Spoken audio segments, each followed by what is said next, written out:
Welcome to an all-new episode of Potty Talk, the only talk show that takes place on the hopper, because this is where the crap goes down. Today, I am here with my guest.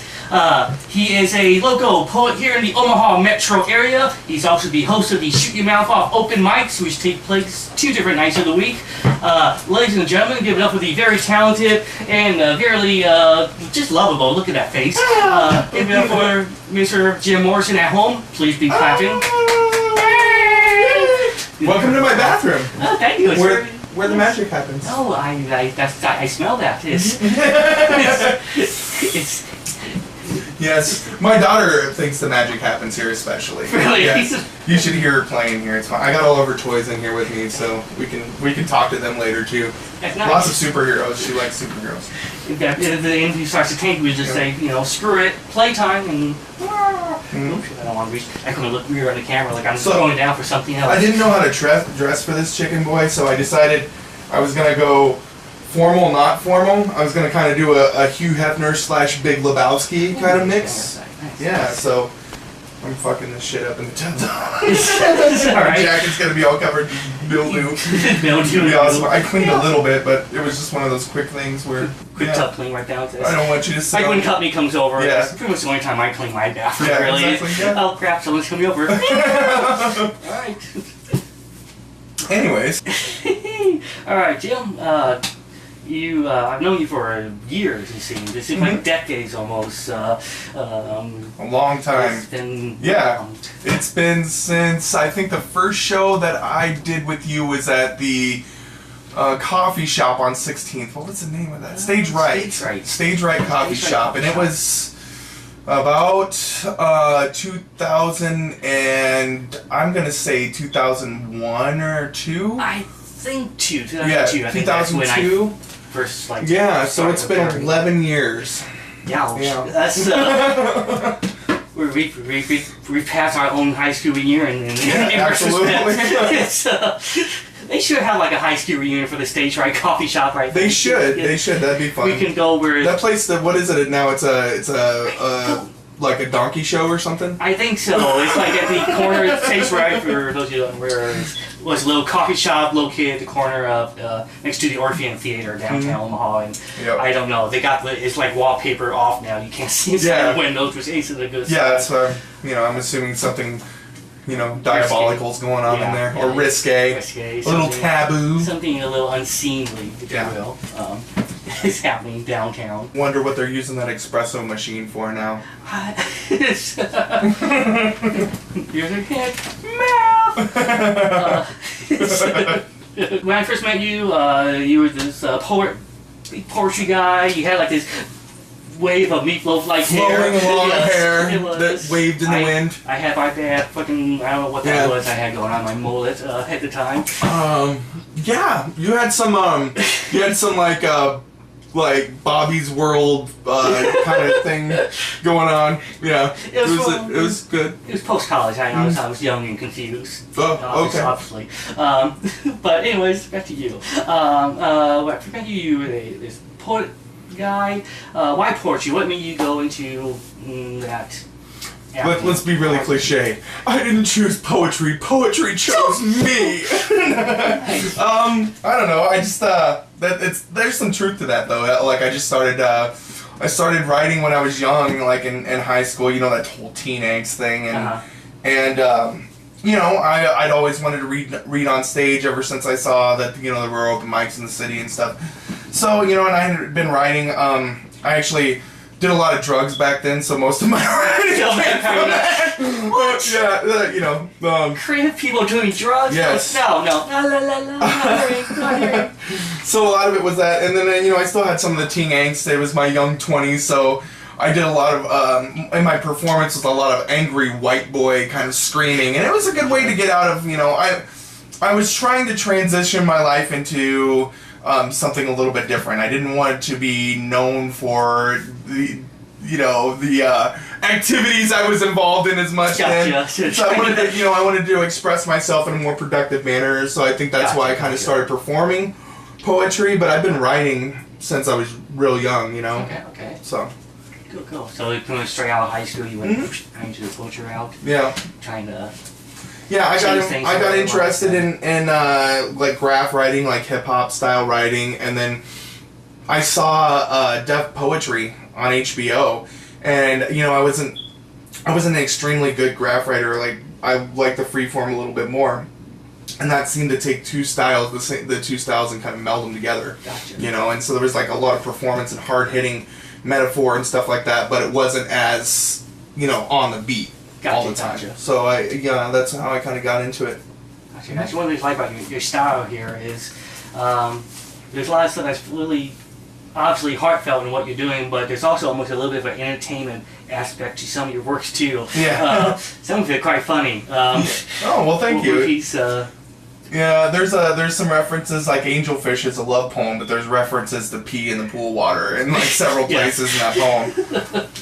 Which you know, it was kind of hard to find to make that dichotomy work, where I was trying to get the, you know, get the laughter from, you know, peeing in the pool to making people realize that this is a love poem about there's a substance here. It's not just exactly. Say this to be shocking. And it's good though. I mean, some of the, you know, the best movies, the best TV, best books you read, they'll infuse comedy into that action or drama or whatever. So. No, I always like that. I always like it when there's multiple layers to a substance. It doesn't have to be always just comedy or just poetry all the time. Unless it's Batman. Then Batman has to be serious all the fucking time. Exactly. Unless it's the Joker. But Batman, you can't fuck with Batman. He can't be campy. He is all business. Yeah. Especially not anymore. Adam West would disagree. Oh, but that's true. But, you know, here's a different. That was the '60s Batman. Yeah. I mean, you know, a lot of stuff going on. Could you imagine Adam West playing Batman now? Have you seen him on I got him on my Facebook. I follow him on. He's an interesting character. I don't know if you know that he has a moose. The name of his moose, Moose Wayne. That's the honest guy name of his moose. Awesome. Just look it up. Google it. It's Moose Wayne. Moose Wayne is the name of his check moose. it out. He'll occasionally post updates on it. It's great. I feel like we're family now. I'm following him. All right. So anyways, we go back to the poetry. Started off in the coffee shops and places like that. Then came the Omaha Slam Team, which was the Omaha Slam Team. Maybe give those who aren't aware of that. I was on the first Slam Team ever that was taken to nationals from Omaha. Oh, nice. 2003, and then I was also on the 2004 team. Slam poetry. It's a hedonistic way to get people to listen to your crap, basically. Okay, well, it's you know, it's a performance style of poetry. It makes people more interested in the words that are coming out of your word hole, basically. Gotcha. That's what it is. And you know, gets the audience participation in. They judge the poets poorly most of the time. Okay. Very subjectively. Really? It's not exactly because I've seen well, it's of course my opinion too, and I'm as much of a jackass to think that my opinion matters over anybody else's when it comes to poetry. But you know, I've been there where like I've been like, that poem should have scored like a fucking 9.5, and this guy gives it a 5, and you literally want to punch that guy in his face, even though he's 70 and like heard half of the poem. You still want to, like, you know, castrate him. But you know, and it's not necessarily when I'm on stage just that I get mad about that kind of stuff, because you know, I keep telling myself it's, you know, it's everybody's opinion, blah blah blah. But when it's one of my friends on stage and they get scored low, that's when I get pissed off. Chairs start to fly. I want to start, like, you know, finding out where they live and following them home. Yeah. Doing some weird nasty stuff to their dog or something. How is Nationals? How's that experience like being there? It's like, I hear there's a lot of like crazy stories that come out of that. Yeah, it's a giant party. Like, the competition is one thing. I mean, that's pretty hardcore and intense. But the competition, I remember very little about our competitions. I remember more about the drunken parties and the groups of people like you know, meandering together in the hallways of the hotel and just doing poetry and lots of, I mean, poets are emotional, crazy, fucked up kind of people, and like you get all of them together in one room. Lots of sex, drugs, and rock and roll happening. Lots of people, like, you know, getting drunk and passing out in the hallways. and then waking up at 8 o'clock in the morning to play fucking wiffle ball with each other. It was a crazy experience. It was a lot of fun. I met some really interesting people that, you know, kind of opened my eyes to worlds I didn't know about, things like that. I met my first transgender person at Nationals. That was and it was 2003. I met her as a man, and then by 2004 she was post-op. And so it was I saw a complete transition from male to female. Wow, that is... So, and that was the first time I'd had a lot of... I'd probably met a transgender person before that and didn't even know it. Yeah, I'm sure. Funny story, that happened to me Wednesday night, actually. Really? I actually grabbed her ass. She still has a penis. Yes. This is a surprise? Cool. Yeah, no, she's a cool girl. Has a dick. Just has a dick, you know? Yeah. And I didn't feel bad for grabbing her ass after I found out she had a dick, because I grabbed my male friend's ass all the time, so it just wasn't a big transition. Gotcha. You used to grab me a little ass. Nice ass though. I mean, good going. Those hormones are working right. They did the yes. And I saw the boobs too. Saw the boobs. She did the whole thing for CJ's birthday, and my buddy CJ, and I happened to be standing there. And they were some of the nicest boobs I've ever seen on a man. Really? Or a woman. They were quite nice. I was like, wow. The things you can do with modern science. Hey, if you're going to get boobs at it, I say you might as well get them done right. Yeah. I kind of want to do it just so I have my own boobs to play with. I thought about that too, but then I would never leave home. Yeah. No one would see me ever again. There'd be no talk show.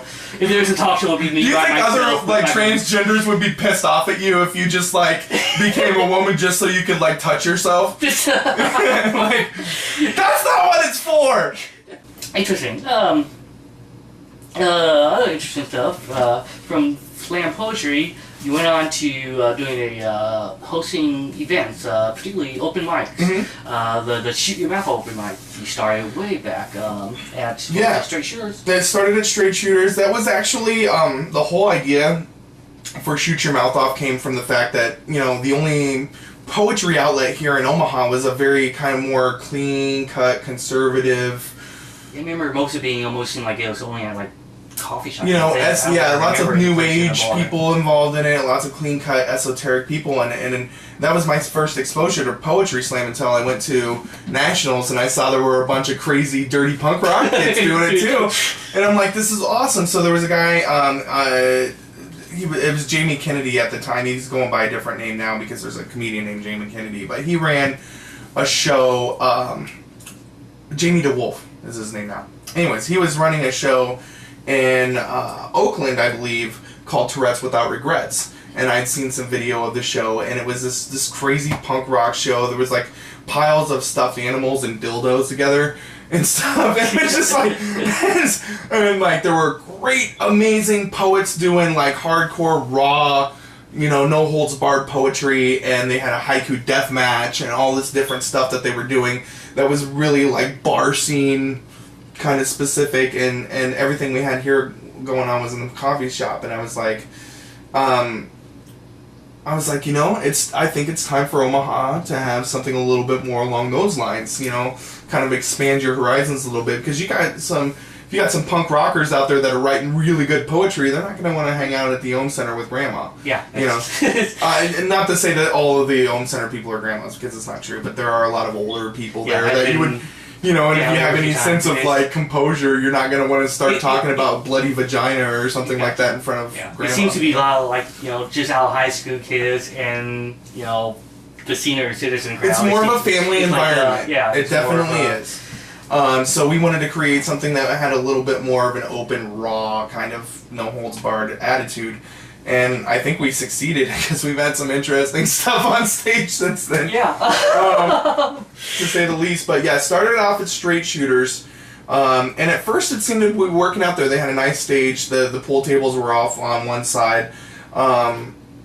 The bar was predominantly people playing pool, and there were a lot of gangster kind of rough and tumble kind of people there, which I'm used to. I grew up on the other side of the tracks, and I got along with a lot of them, knew how to talk to those guys and everything, but things started getting a little hairy because they don't know how to talk to each other, and so they started fighting with one another. Scrapping. Yeah, and there were some fights and things that happened, well, not during our show, but then we decided it was probably a good idea to get our asses out of there before they got blown off. Gotcha. Before our mouths really got shot off. So we searched around for not too long. We took probably a couple of months off, and then found the hideout. It was actually Shea Riley's at the time. Back then, yeah. And Ron ran it, and it was amazing. It went from us having this little show, no compensation for it whatsoever. Did the whole show for free, and we did that for close to a year to a year and a half probably before we started getting any return from anything monetarily or anything to put back into the show. Gotcha. And so we did that. And we started off, by our monthly, and then went bi-weekly almost right away. And then we started doing a weekly show. And the audience just started building. Yes. And we evolved because Bad Andy was my co-host with the show. He helped me formulate the ideas and things. But,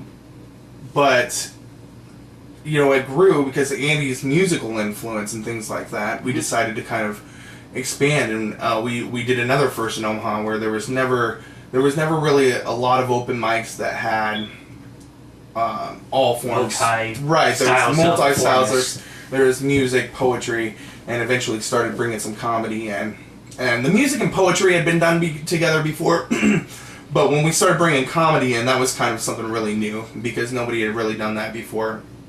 And we started doing book readings. We'd done live art being done on stage. That was a lot of fun. We did, improv. We had the Spank Candy crew come up one time and do a bondage and domination theater show on stage, and I remember Andy getting spanked. I think there's a video of that on YouTube. Also putting nipple clamps on or something. They did some type of horrible torture show. Yeah. It was fun to watch. But and then Ron decided to sell the bar because he he had some personal stuff going on, and the alcohol was not helping. Yeah, working in this environment when you like this stuff is a little bit too much. Yeah, absolutely. So he's probably watching Scarface. Never get high on your own supply. I've never seen a pile of coke that big in my life. It was interesting. So Dave and Steve took the bar over, and it was named the Hideout, and we were there for quite a while longer.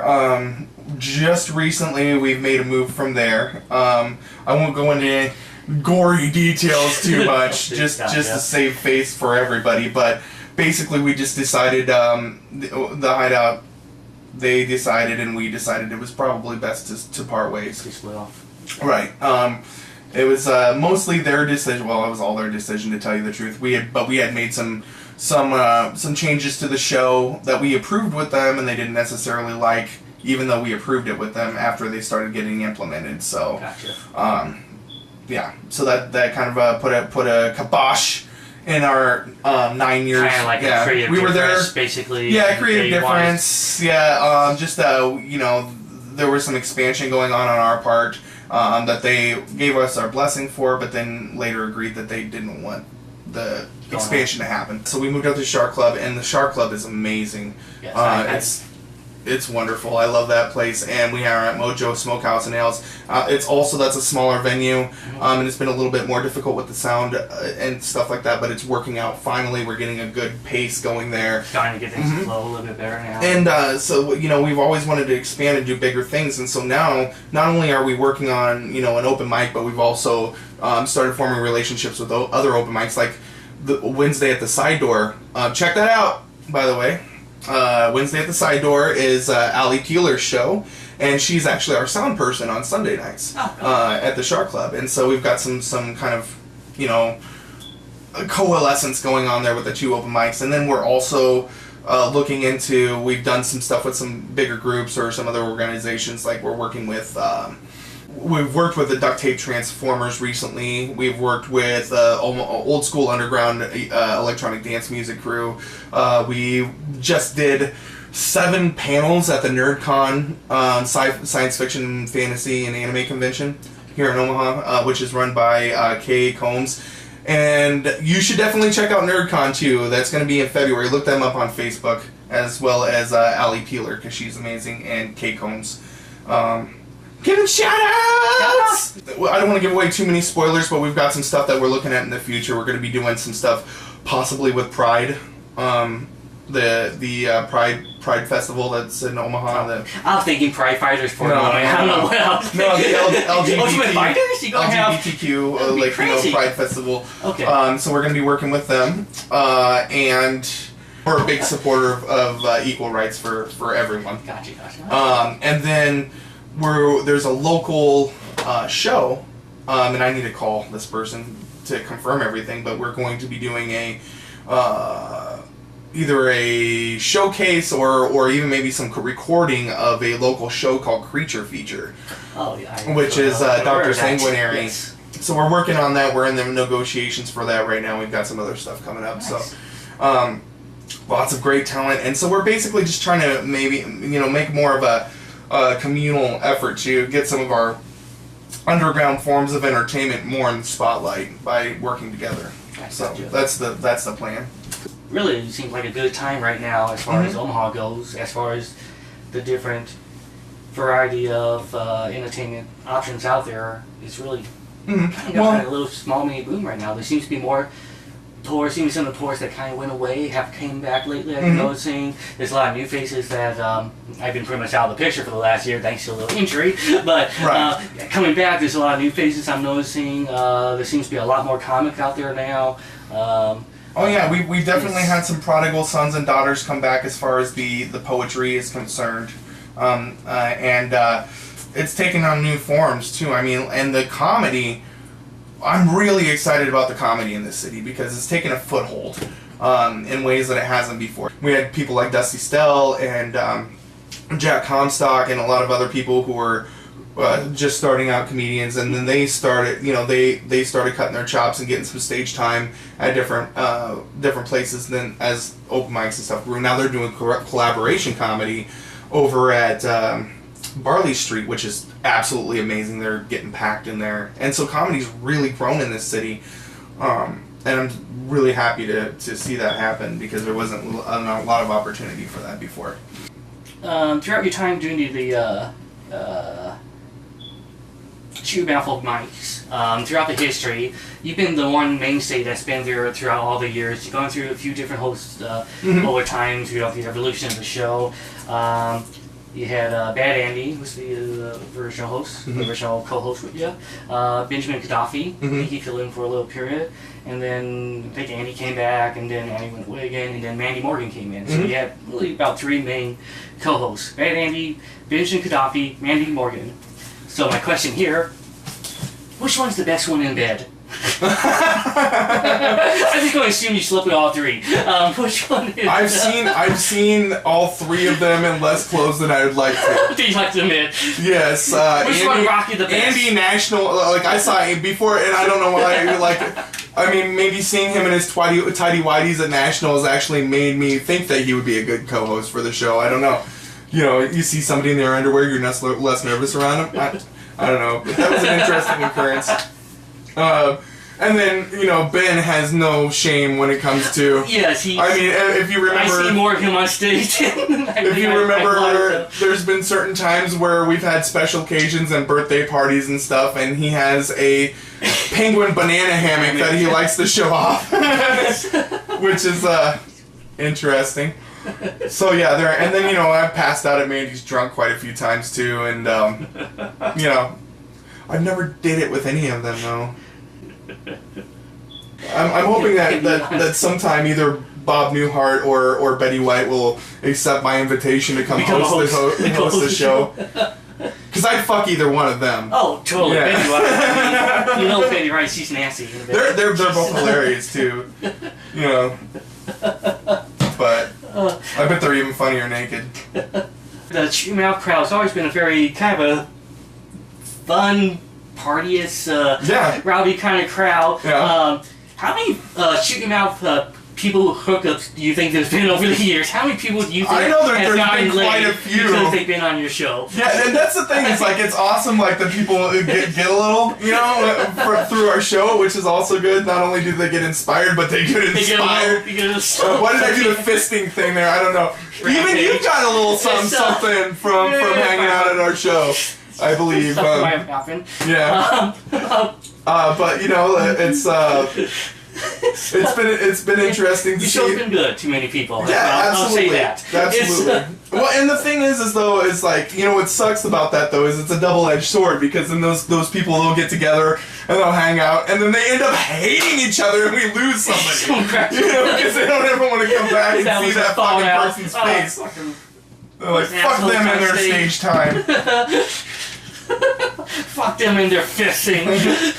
Nothing but it's stressful sometimes trying to be, when you're an open mic host, it's not only do you have to be, somewhat of a comedian on stage and somewhat of a, you gotta inspire people and remember stuff about stuff they're doing when they come up on stage, but you also have to be a diplomat. You really do, because there's a lot of egos involved too. Right, with the art, there always is. That's always the. I try to be as diplomatic as possible. I've had my moments where I've been like, "Fuck that!" So I'm gonna just scream at everybody. But for the most part, it's definitely it's made me a better person. It's made me more patient and tolerant of people's fucking bullshit. Basically, so. There's been a few times where I've done a couple of guest spots hosting, filling from time to time, and that is like a very sometimes tough position to be in when you got all these room full of people going, put me on that. Can I go on that? Yeah. Well, that's why we started doing the list as a timed thing, and now people are complaining about the time thing. They're like, I always forget to sign up and I get a late spot now. And I'm like, well, that's not, at least it's not my fault anymore. Yeah, it's up to, the internet now to whoever, spots you first. Or if they show up at the show, they can usually get a later spot, but, and for our older or less tech savvy, for our Luddites out there, I always give them my phone number and tell them they can call me or text me, a couple days before the show, and I'll sign them up, so. Go. There's options, people! You can ways to work around this. Jesus. Write me a fucking letter and send it to me if you want. I don't care if you use snail mail. A postcard. Just time that fucking post right. Send a damn smoke signal. All right. Yeah. You got it. Psychic. That might freak me out a little bit if somebody psychically told me they wanted to sign up for the show. Yeah, I would probably. I'd probably quit. It's time to fucking hang up the hat, man. Yeah, when you hear performers' voices in your head, Oh, that already happened. That's a given. Like, I don't know, I hear Paul Foxhoven's jokes and Justin Gilbreth and Louis Hazard's poems in my head all the time, and Kayla's poems. Every time I can't even see any Greek mythology now without thinking of Kayla's poems. God damn it. Just in your head now. Yeah. That's where they go sometimes. We'll ask this. Ooh, hot girl. I was talking for a moment, but there were boobs involved. Nothing wrong with having a hot girl in your bathroom. No. She's got some traditional choice too. She's got the little Leafy Sea Dragon is what this is called. Leafy Sea Dragon? Yes, Leafy Sea Dragon. This is a real animal. Yeah, I'm at the zoo. Yeah, crazy. It's something else here. See, you're a big believer in the 3-in-1. Big believer in the 3-in-1. Yes.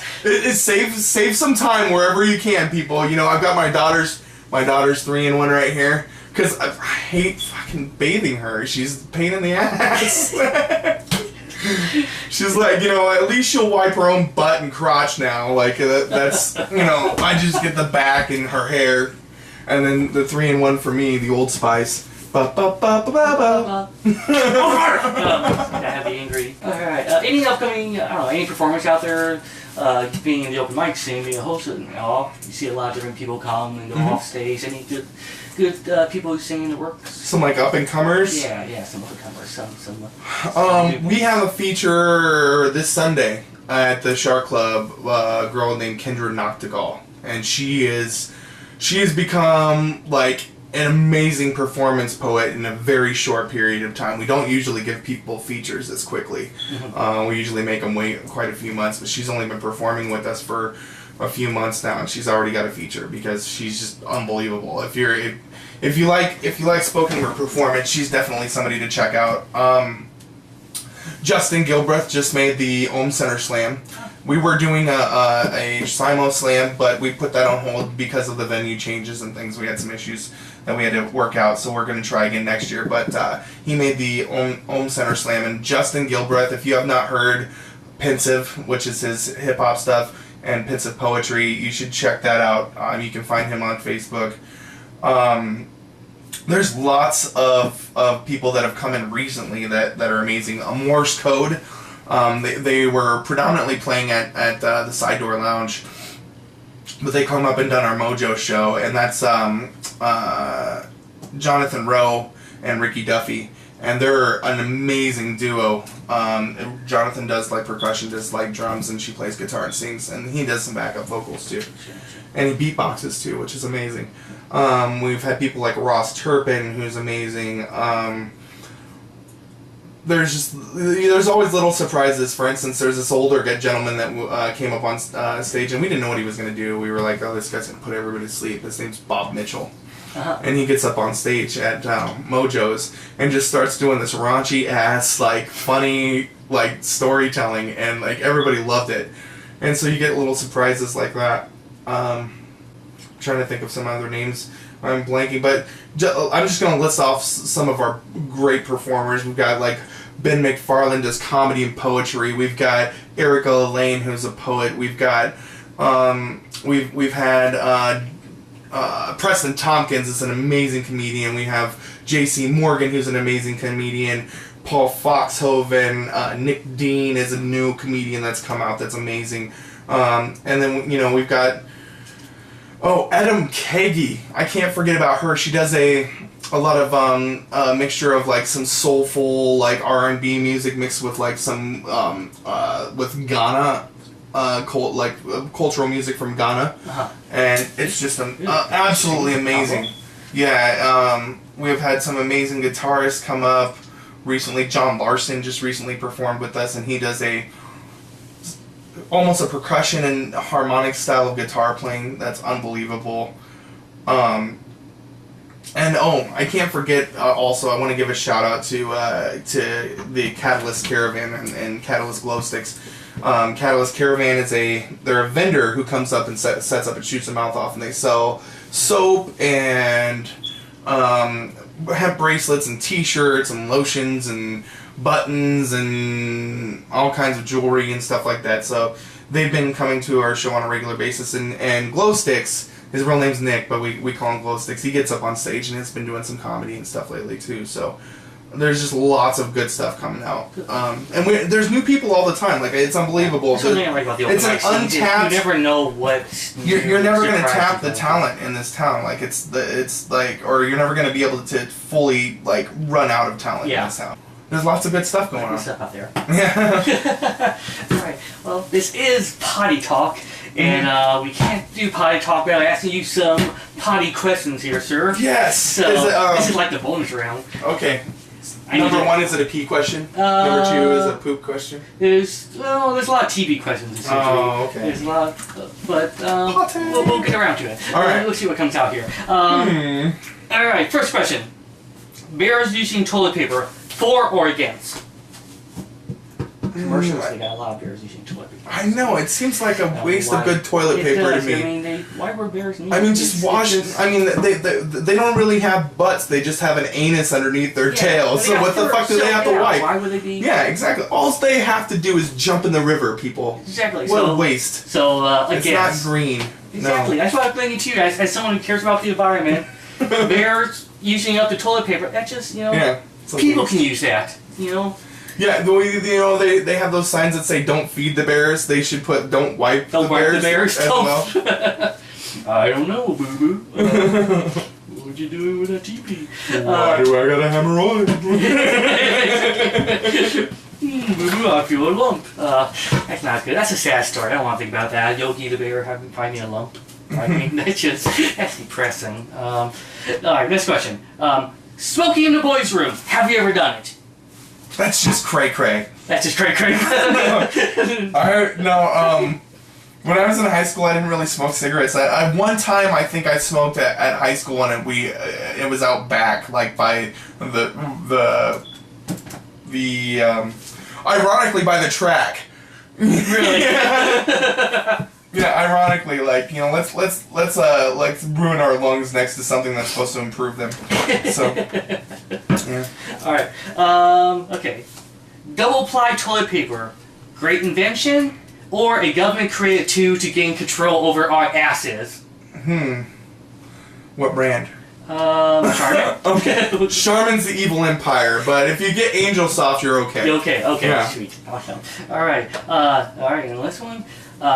What is your favorite potty word? My favorite potty word. Potty word. I had a couple of those. Yeah, that's my favorite potty word. That is the. A close second is tinkle. Tinkle. Tinkle is a good one. Everyone loves tinkle. Yeah. Tinkle. It sounds like a Disney kid. Tinkle. The magical pea that Tinkle Bell. wishes. She just fucking pisses on all the flowers and makes them yellow. Everybody loves a pissing fairy. I think that wraps it up here for the potty questions and potty talk. Nobody, going on back here, no one leaves potty talk empty-handed, so as for being a great sport, for being the first guest of the new season of Potty Talks, I brought you some leftover toilet paper. Sweet! So I'm about out. I think that's my last Jeff can say your role is very... Yeah, well, this is his current role. There's one back there, but it's, that's the last... I wipe a lot. You do? I wipe when I pee. Well. Sometimes, stuff slips. It's like, how you tear off a corner and put it on your face when you're bleeding? Shit, yeah, I do that to my pee hole. People just kind of cork it off when you're done. It's that one. Done peeing. Yes. Just in case, we're getting older. Exactly. It leaks a little bit. Stuff starts to happen. Nature has its own little way. So, all right. So cork it. I think that's the lesson we learned today. Yes. Check out Jim Morrison, the Shooting Mouth Open Mics, Sunday at Shark Club, Tuesday at Mojo's. They're both at 9:30 p.m. 9:30 p.m. We also do, as of right now, the first Saturday of the month at. We do a lot of satellite shows at Louis as well. Yes, so there's also Louis. So look it up on Facebook. I'll probably throw a little thing on the bottom of the screen to find your page and all that good stuff. So, ladies and gentlemen, for Potty Talk here. Until next time! I'm back on the shitter. Back on the shitter again! I'm back! Okay, now let's get it. Alright, let's wrap up the show. This is going to go on. It's like turning a 3-hour event here. Yes. Jim Morrison, check him out. I'm Kevin Heathtiger, aka Chicken Boy, aka Hasselhoff, aka Your Mama, for Potty Talk. Thank you for watching. Good night. YouTube that shit. Peace. Oh. Alright.